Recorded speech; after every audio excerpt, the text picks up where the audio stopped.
What's going on, everybody, and welcome back to another episode of the Get Over Yourself podcast. Today, I'm joined by my new friend, Rich. He was actually a connection, somebody I used to work with. She connected us over, and Rich is doing something pretty impactful inside of the overall wellness of Americans today. A little bit about Rich. Rich Millar is the founder of Health Movement and is starting a literal movement for better health.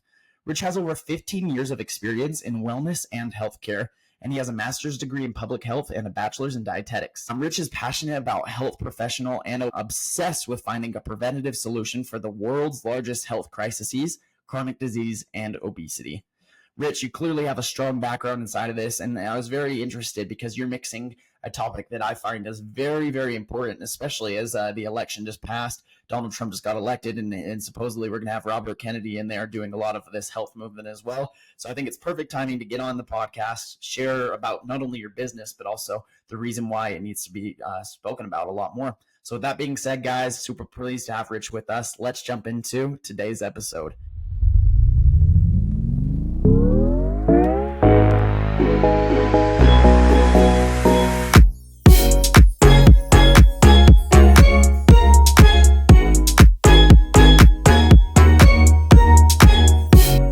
Rich, thanks for coming on. Hey, thanks, Brandon. Appreciate it. Happy to be here.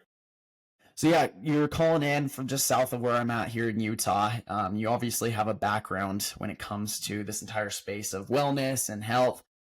Why do you think it's such a taboo topic nowadays to talk about this? Every single person has a reason to be healthy. We all have different reasons, right? So some want to look good, some want to feel better, some want to move better, but every person at their core wants to be healthier.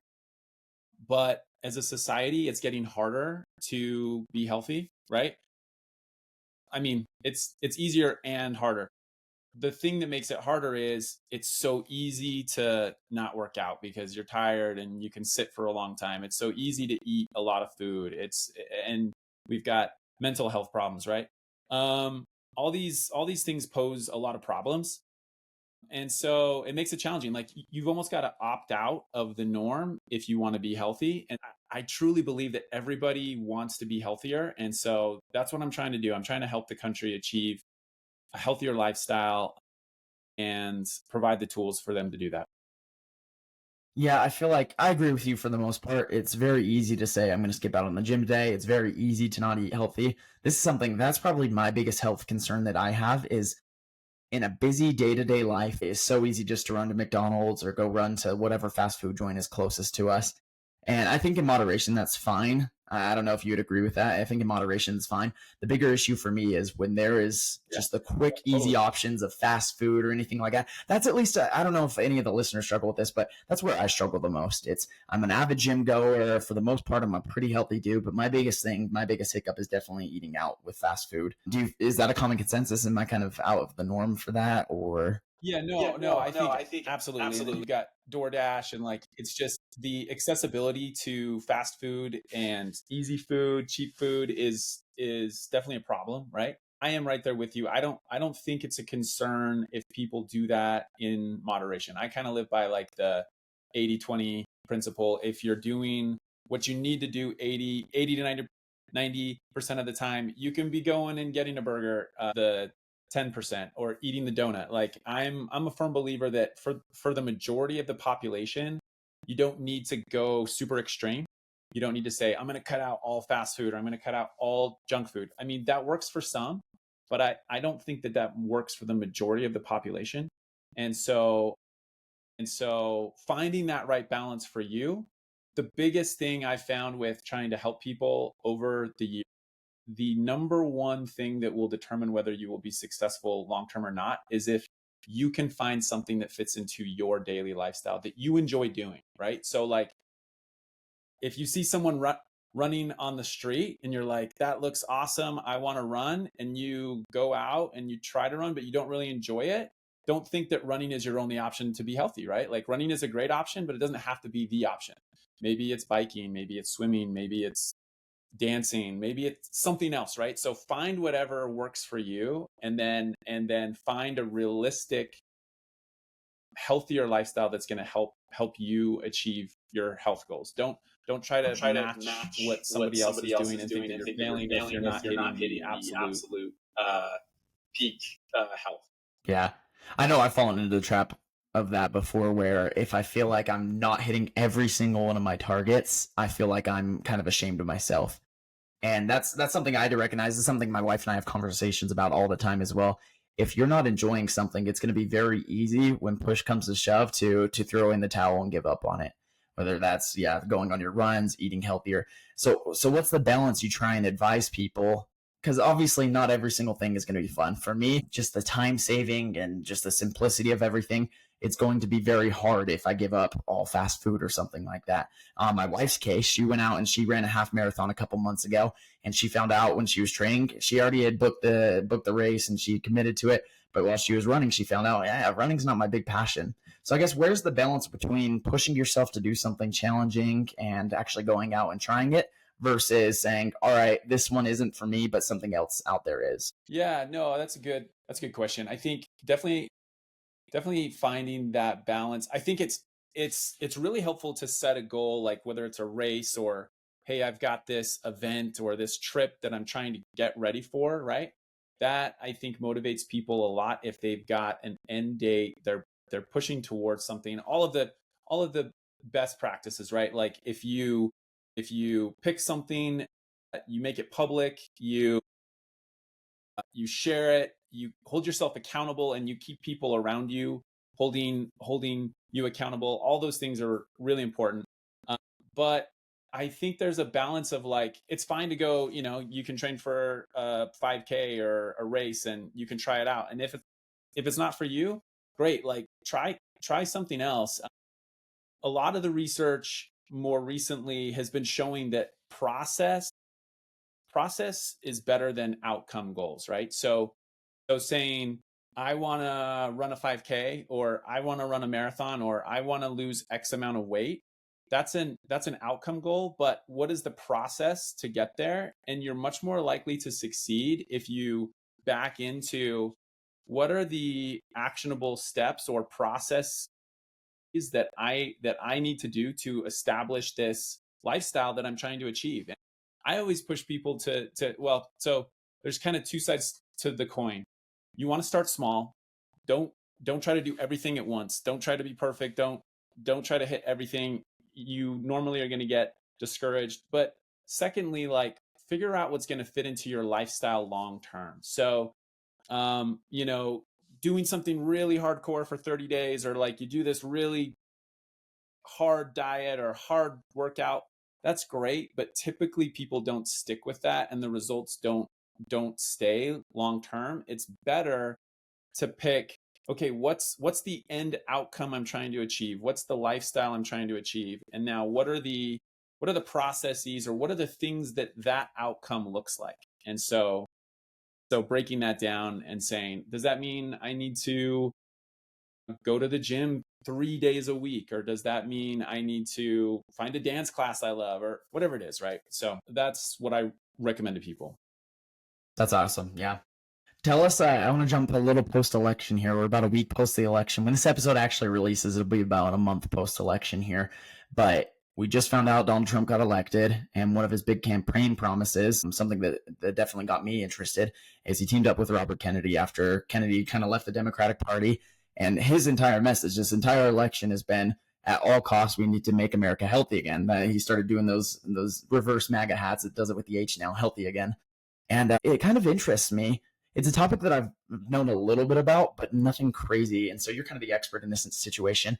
Give us your thoughts and feelings towards big pharma. It seems like Robert Kennedy totally goes against a lot of their basic practices, and he's a huge health advocate as well. Tell us a little bit about what you know about his platform, if you agree, if you disagree. Yeah, I'll say out of the gate, I'm not an expert on his platform. I haven't looked at all of the specifics yet, but it's on my to-do list because, generally speaking, I'm definitely aligned.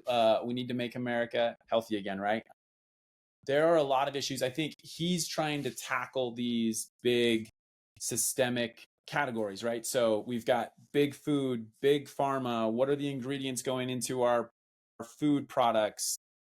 All of these incentives and all of these things. I think that's very important. I love that he's bringing attention to it. Again, I don't know. I haven't examined all of the details of what he's talking about. So there may be some things that I disagree with, but generally speaking, I am totally on board with bringing more attention, bringing more focus to how can we provide better, healthier options, food options, drug options. Like I think he would say we need to create a system and an environment and a country where people are more able to be healthy, right? And so I am all about that. I think it's awesome. We'll see where it goes, right? I'm really curious. I'm really excited to see what it materializes into. All of that is really important, but at the end of the day, no matter what happens out there, every single person individually, we still have to make the choice, the daily choices to make a better choice, right? So when you go to the grocery store, you can buy this product or this product. Kennedy may make it easier for you to get a healthier product, but there's still going to be unhealthier options, and so you still need to make the choice. While that's awesome, I'm more focused on the individual. How do we help the individual make those personal lifestyle changes that are going to affect them? And I think if we can bring those two things together, then we're going to have success. Without, Robert Kennedy could do everything he's like, he could, if he could roll out everything that he wanted, it's still going to take the American people making those personal choices to really improve their health. Absolutely, I agree with you. At the end of the day, and this kind of government and political figures as a whole, same with all of Trump's policies that he's saying he's going to do for the economy. If you sit back and you don't actually take it by the reins, then it's not going to do anything for you personally. But if you actually take some of these opportunities, things will come. So I want to jump over now. You, from going more on the business standpoint now, you obviously are very invested into the well-being of others and making sure they live healthy lifestyles. Not only are you interested in this just for being an overall good human and helping people become healthier and make them feel better about themselves, make them feel better physically as well, but you're also doing this from a business standpoint. So tell us a little bit about the opportunity you've been working with and where you're at today. Yeah. So my company Health Movement, you can go to healthmovement.com. Basically trying to create a universal health tracking platform for individuals and organizations. So what I found is, on the individual side, I've found it personally hard to find a health app that I've liked to use. And so I have gone out and tried to create a health app that I can use with my buddies, that allows us to do simple health challenges like, hey, let's do a push-up challenge. We're going to track push-up. We're going to do like 100 push-ups a day or whatever, and we can track it. I couldn't find an app that would let me do that. Like, it sounds so simple, so you can download the app. It's in the iOS store, the Android store, Health Movement, but it allows you to track sleep, exercise, nutrition, and mental health, which I think are the 4 pillars of health. So you can track all of it in one place, trying to kind of solve a pain point that I think exists when it relates to health apps and individuals. It's really social. There's a social aspect where you can find people locally on a map. You can open it up. You can see other people doing challenges. You can create challenges that other people can find. So you can join others publicly, or you could create a public challenge, or you can do private challenges. So there's the individual side, but then on the organizational side, I also found that there's a lot of organizations who want to help their people be healthier, but organizations are lacking a platform to track this, to track health challenges. So the biggest example probably is the employee wellness space. And if you're familiar with that space, it's a huge industry. It's like a $50 billion industry. There's lots of companies that produce really great tools and apps and websites. The problem is they're all really expensive. And so when you go out and talk to companies, what you find is probably less than 20 to 30% of companies are utilizing some of these employee wellness tools. So the grand majority, probably 2/3 of all companies out there, are not utilizing an employee wellness tool because of cost. And so what we've done is we've created the first freemium employee wellness tool to try to fill that gap and solve that pain point. So for example, I was talking to my neighbor. He works for a national company that got thousands of employees, and he's like, yeah, we're doing a wellness challenge, and we're tracking our steps, and we're virtually walking from here to somewhere, right? And I was like, oh, that's super cool. How are you guys tracking it? And he's like, just internally, like we're using Excel sheets, right? And I was like, okay, that's interesting. I've talked to hundreds and hundreds of companies who are doing this same thing. So this is like, they're already doing the work. They're already creating wellness challenges. They're already having their employees track it. They're putting in in teams, and they're tracking it on Excel sheets. And so it's like, so they can go to healthmovement.com today. They can sign up for free, and they can track all these challenges that they're already running on Health Movement. It goes out to the employees in an app. The employee downloads it, they track it, the company gets it back, right? So it's more user friendly. It's easier for the company, and so I think we're really gonna disrupt the employee wellness space. I kind of hate that word because I feel like it's overused, but truly, I feel like this industry is ripe for innovation, and so that's what we're trying to do. We're trying to create a platform where organizations, whether it's employers, whether it's health departments, whether it's rec centers, whether it's schools, can utilize the platform to create health challenges for their user base, and the users can download it, use it. It's all free. There's premium stuff that they can pay for, but at its core, to be able to do what I think is important to be able to achieve the outcomes that they want, it's all free. So we're really trying to create that universal tracking platform for both individuals and organizations. So, kind of interesting note, I have a friend who started something not entirely the same. It wasn't just directly related to health events. He did it on an interesting take. It was just mainly for a school event or a school project he was working on, and it's kind of disbanded since. I want to get your opinion on this because I used it a couple times for a health challenge, and I thought this was a very interesting idea. He called it Anti. And basically the entire premise was you go on exact same thing you're talking about, rather than building up kind of an organization as a whole and like saying, hey, we're best buds, we're going to get through this together. It was kind of like, in a way you were cheering for the other person, but in a way you weren't, because it was you made money off of it as well. So basically how it works, the challenge I participated in, and this was very, very early MVP. The product, it was on the App Store, but it hardly worked. It was mainly just for, like I said, a project, and a bunch of his friends were using it. But we went out and we did a cold plunging challenge where you had to cold plunge for, I think it was 2 weeks. You had to go once a day for 3 minutes for 2 weeks. And you had to take a picture of yourself and time yourself every day. And you would track all that on the app. Anyways, very interesting concept. I think I put in like $20 or something. Then the theory is maybe we started with 50 people or so. And then as time went on and on and on, people would drop off. Then eventually whoever was left would split the cash prize. And then they were kind of in the middle. That's where they made their money, or they were going to make their money if it kept going, was in a tiny transaction fee for actually running the bet against each other. Have you ever considered doing something along those lines of not just like the overall space of wellness, but like maybe doing competitions and things like that? Yeah, absolutely. And I love that. There's other apps out there, like I don't know if you've ever heard of Diet Bet. It's kind of the same concept. I haven't. It's a big app. It does really well. Basically people put money in the pot to lose a certain amount of weight, and they split the pot at the end, right? And those definitely work, right? I've thought about at some point adding that functionality to the Health Movement platform. We're not there yet. We've got a feature list like anyone, right? Like we've got a feature list a mile It's at long, least 10 pages long, right? I think that, You always got to add more. yeah, right. So it's, yeah, exactly. But incentives work, right? Incentives work, and especially money. So I think it's a great model. There's people who have found it to, but like who have proven it out, and yeah. So tell us a little bit. You got Health Movement rolling now. Who you're trying to do it for the individual? You're trying to do it for the organization.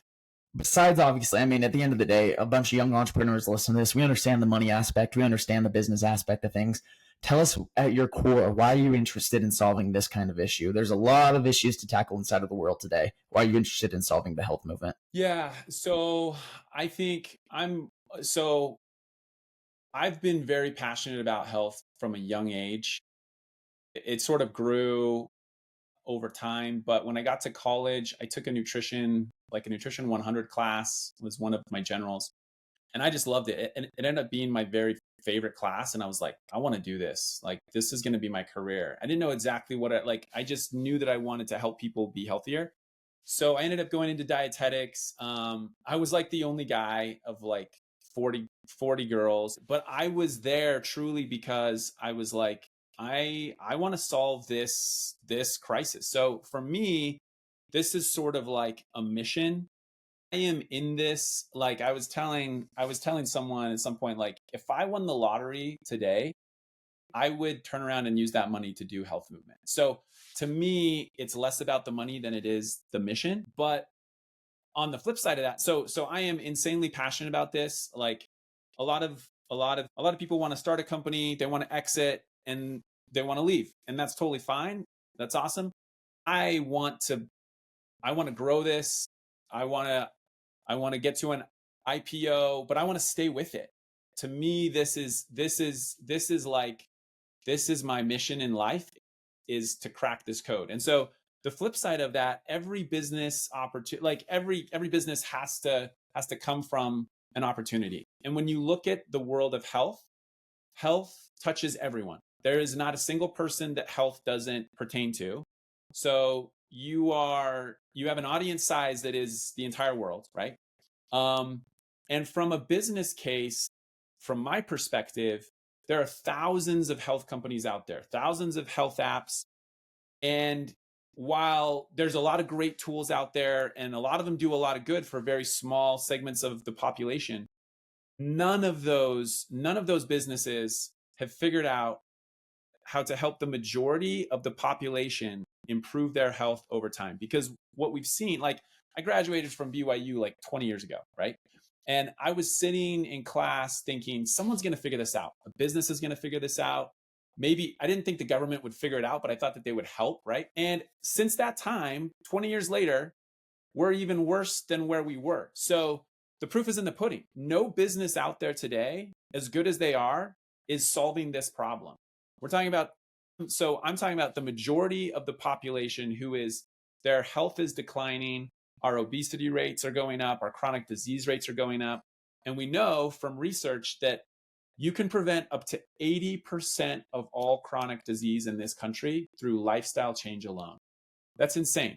You think about that. 80% of all chronic disease today goes away if everybody started to follow sleep, exercise, nutrition, and mental health properly and not smoke, right? And that's just absurd. So that tells me from a business case, the business opportunity is wide open. The person who solves this, and I believe someone will, the person who solves this will not only change the world, literally, quite literally, they will also probably create the most successful business of all time. And so while I'm like so passionately motivated to make this happen, and yes, I would love for it to pay my bills and I'd have thousands of employees and benefit lots of lives. There's lots of money to be had here, and I'd be lying if I said I wouldn't want to be wildly successful. But I am more driven by how do I crack this nut? How do I solve this puzzle that literally no one has solved today? And so it's where my mind goes. Like at night when I'm thinking about stuff, during the day, my mind wanders to this. Like, how do we solve this problem? So that's, to answer your question, that's why I'm trying to tackle. So as we're closing up here, I guess my biggest last remaining question is, at the end of the day, everyone has their agency to choose whether they want to be healthy or not. And this is, I guess, where the one hiccup I see coming into play is, how are we going to shape society? It's not so much of a, yes, we got to start on the individual, and yes, we got to give them ways to actually make it very simple. So like you said, your app, it's going to help them with the 4 different pillars of mental health, from sleep, from exercise, eating right, all this stuff. But at the end of the day, how are you going to motivate the individual? Because really, your platform builds and grows by the individual. It's not, yeah, you can sign a big organization, but if their employees aren't on board, then nothing's going to change. And it is maybe a funny example. I don't know if you've ever seen The Office, but they go and they do that health challenge. Ever since you started talking about this, I'm picturing that Office episode. They go and do that health challenge where they're trying to lose weight. And then as soon as the challenge is over, they just go back to eating the same food they have. So I guess my question for you is, how do you mold it? In our societal minds, we think, okay, we're gonna go, I'm gonna diet for a month. I have a lot of family members who are very keen on this. They like doing the no sugar challenge for a month. and it's very good, and they live healthy for a month and they're overall healthy people. At the end of the day, how do we keep the movement going past just the challenge or just that one-off moment that they're going to be healthy for a little bit? Yeah, you're asking all the right questions, Brandon. Like, these are things that I think about all the time. You're nailing it on the head. I I I don't profess to have all the answers. I'm still trying to figure this out, right? Because when I say no one's figured it out, I haven't figured it out yet either, right? But I'm on this journey, like I'm playing the game, so to speak. I'm in it to figure it out, and I'm iterating, and I'm constantly thinking about those things. And I think to answer your question, we have to get people focused on the long term, on the lifestyle. That's what I'm preaching. That's what health movement is about. It's finding it's it's not trying to be someone you're not, but being the healthiest you, right? Being the healthiest, most realistic version of you and your body type and your genetics. We don't look the same. We all have different body types, different challenges. I want to help every person find the healthier lifestyle that fits their preference. And all preferences are different too. So I'm preaching healthy doesn't have to be extreme. It can be extreme, but I don't think that it needs to be extreme. And I don't think it's extreme for the majority of the population. I'm trying to help the majority of the population take that next step and say, what does a healthy lifestyle mean to you? And what's the next step that you can take to get there? And what's your internal motivation to be healthy? Everyone has a reason to be healthy. What's your reason? Is it because you want to move better? Is it because you want to feel better? Is it because you want to have less pain? Is it because you want to look better? Like, it doesn't matter the reason. Whatever your current reason is now, and it's going to change, let's tap into that. And then let's help you take the next step on not, okay, let's do this 30-day hardcore challenge. Not to say that there's anything wrong with that, but let's focus more on the lifestyle and the outcome, and what's the outcome we're trying to achieve, and what are the processes we can put in place to help you do that long term. So those are all the questions that I'm trying to answer. Again, I don't have all the answers, but you're asking the right ones, Brandon, for sure. Heck yeah. Well, Rich, I appreciate it. I appreciate what you're doing. I think it's something that's going to impact not only our country, but the entire world. If it can get going here, it really is a challenge. It's sad to see. I hate to see people who are struggling simply because of poor life choices, of not exercising, of not eating healthy, of not getting good sleep. It really is sad to see. So what you're doing is amazing. It literally is God's work. It's making our bodies the temples he's given us. It's making them better. It's making them stronger. It's making them healthier. So, Rich, I appreciate it. Thank you for coming on today's episode of the Get Over Yourself podcast. Everyone who's listening, as always, I'm going to include in the episode description any links that would be pertinent. So if you guys ever have any questions for Rich, or if you want to check out Health Movement, that'll be linked as well. If you want to download it on the App Store or Google Play or anything like that, I'll include all the links down below.